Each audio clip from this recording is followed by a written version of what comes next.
there, and welcome back to Japan and to our reaction and review to QURULI, I think that's how you pronounce it, with Everybody Feels the Same.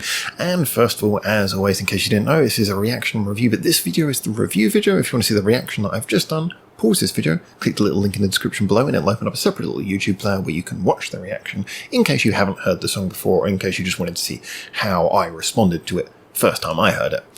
Otherwise, here comes the review. Are you ready for the review? Don't say I didn't warn you. If you haven't seen the reaction and you want to see it, you should be pausing this right now. Oh well, here comes the review. I told you so.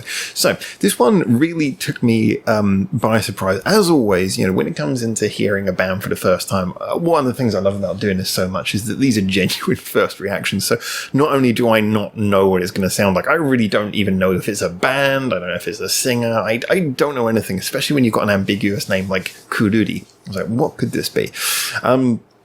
So, you know, the first frame, I thought, oh, it's going to be jazz. But it went into that kind of old school rock and roll thing. Now, this is interesting. This reminded me of, there's like a 30-year cycle, which many of you know, not to say this is going to happen infinitely, but it was always kind of quoted before that there appeared to be a 30-year cycle in music, where certain trends come round every 3 decades.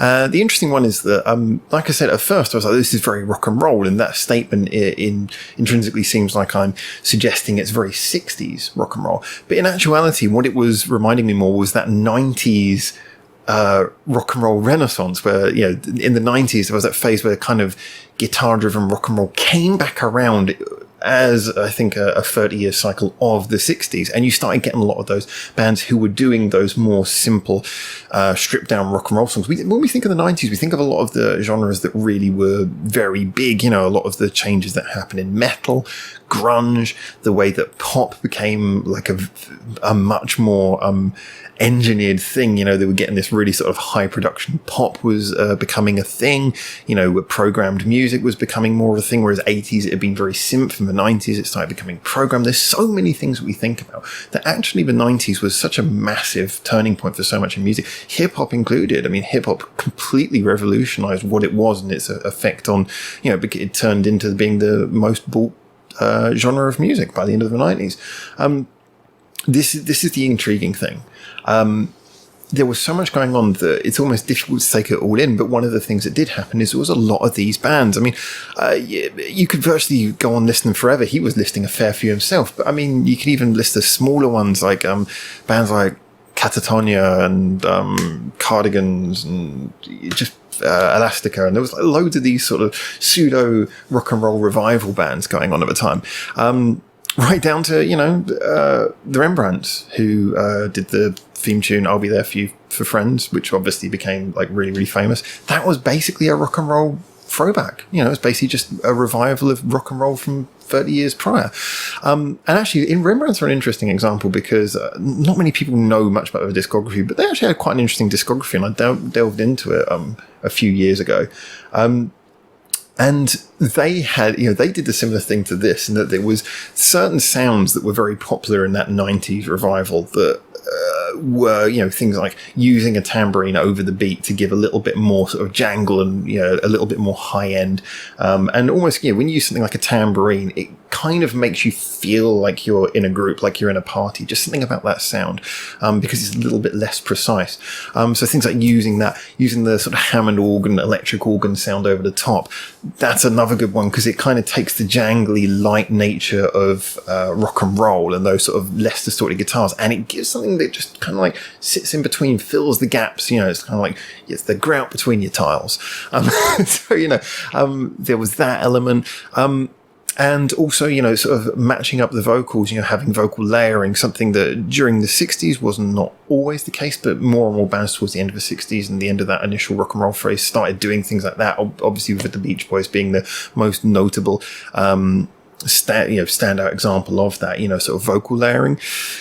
There was just so much of you know, those little things came back in the 90s, and I guess we could say that sometime in the coming decade we're due for some sort of revival, although I suspect probably not. I think music's gone so common denominator in a lot of places that we're probably never going to see that. But hey, maybe it will turn out to be true, and maybe this decade the West will take in a little bit of he'll get sick of all of the stuff, the minimalist stuff that's been going on, and it will flip towards something a bit rock and roll.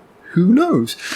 Anyway, besides that, let's talk about this song. The reason I wanted to reference that is because, like I say, this just primarily was just flaring up so many thoughts in my head, so many memories. And like I say, they were more than anything, memories of that 90s revival of the 60s rock and roll sound. And yeah, so in that way, I liked it. Like I said, I liked the fact that it covered so many of the things that were best about that. Like I say, Hammond organ, using the tambourine excessively, layered vocals, and good, catchy chorus writing. This doesn't necessarily have much of a chorus to it, but it's very good. It's got a good way of being anthemic, right down to him chanting out the city names, which, maybe big fans will be able to remember exactly all the ones he sings, or maybe if they're playing in that city. I don't know how international this band actually is, but, they can get a response based on that, and then going to the last bit, everybody feels the same. What a brilliant line to have everyone sing along on here. Although that reminds me of Life of Brian. You are all individuals. We are all individuals. I'm not. So it kind of reminds me of that. It's like, we all feel the same. I don't. Although it doesn't have the irony, but you get what I mean. So yeah, to me, this was, it didn't have anything that, even down to the trumpet, by the way, which sort of reminding me of like Scar and all the way through to Lou Bega. But, like I say, it had a lot of very comfortable, nice, warm feelings that perhaps were excessively nostalgic for me, that perhaps present a degree of bias. But I do think that it's a well-worn sound. That's why it came back. And I think this is a really nice example of that. It's not the catchiest song ever written, but it's got a fantastic flow. Remains kind of uninterrupted, goes through with a good sort of energy, doesn't feel tired, feels very grabbing, more in its ethos, in its sound, in the way that it's presenting itself, the mood, the whole feeling around it. Like I say, again, that could well be something that I'm getting from a more nostalgic element in the, during the 90s. That was the age between when I was 5 and 15. I grew up taking in a lot of my initial taste in music around about that time. So yeah, I might well have a nostalgia for this. My rant is probably proving that as well. However, I just think that this was a really good example of that. I think the singer's voice worked really well. Sometimes you get male singers in these kind of more jangly rock and roll bands in Japan who kind of have a little bit of a lazy I'm half asleep sound, which is kind of fashionable with some of them, but I don't like. He sounded a little bit more like he had a bit of a soul to his voice, that he was singing a little bit more energy. The band seemed to have a bit of fun. There was almost like a Necry talky degree of comical stoicism to the way that they performed in the video. In fact, to the whole way the video was done, there was a degree of Necry talky about that. Like I said, I just found this incredibly likable, although I would completely concede to anyone who said musically it wasn't catchy enough, or musically it wasn't original enough, or it wasn't engaging enough for someone who maybe is not already nostalgic for that sound. So I think I can say that I can see that my opinion could be very subjective here, and I could totally understand numerous criticisms against this. However, like I say, for me, it just kind of worked, and I suspect I might well be partially the target audience for this. Very interested to hear the rest of their music, see if this is just kind of their sound, or whether this was just a thing that they were doing as a bit of a throwback. Be really interested to hear more of that. Also interested to know, was anyone playing the organ? What I really hope is the answer is that the organ it wasn't just stuck on by a producer, but it was actually one of the members, and I hope it was the woman who plays the trumpet. I hope that she's also a member of the band. I hope that she's actually the keyboard player, and just for comical effect, they didn't give a keyboard, they just gave the trumpet for that one bit. That's what I hope that was, and I hope that's what's going on here, but I don't know. As always, guys, let me know if you know the band, if you're a fan of the band, or if you just know any more information than I do as someone who's listening cold turkey for the first time. Can you listen cold turkey? It's kind of the opposite, isn't it? Let me know. Get in there, tell me your comments. Again, whether you're a fan or not, whether you know them or not, whether you know the song or not. Every opinion is interesting if you back it up with some justification. Let's get some conversation going. As always, like and subscribe should you wish to. Always remember that we have all of our social medias linked in the description below. Discord and Reddit are fantastic places, as well as the Facebook and Twitter. There's a lot going on there as well, but we have a lot of people following who are big fans of Japanese music, so there's always conversation going on all the time.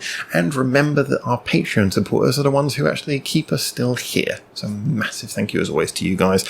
So until I hopefully see you soon in the next video here from Japan, thank you for making it through to the end and listening to me waffle, and for now, ciao ciao.